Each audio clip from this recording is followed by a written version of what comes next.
తల్లి సుశీలమ్మ తపము రూపమతడు నాగభూషణ శర్మనందనుండు అక్షరమాలల అందంబుగా నల్లు దక్షుండు పలుకుల తల్లి బిడ్డ నలువరాణిని తన నాల్కపై నిలుపుచు పద్యాలు కురిపించు పండితుండు అవధాన విద్యతో అందరి మనసులో అందంబుగా నిల్చే సుందరుండు సుస్వరంబులతోడ శోభిల్లువానికి స్తుతులతో అందించునతులు తాను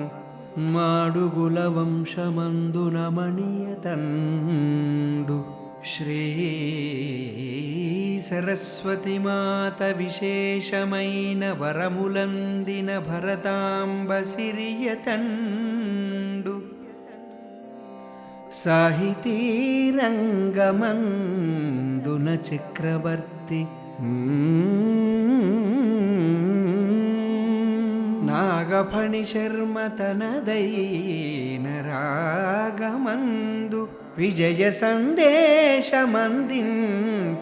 ప్రజల మదిని వాణి పదరేణు కణముల వర్షములను సుధలుగా కురిపించు సుశోభితుండు సుధలుగా కురిపించు సుశోభితుండు.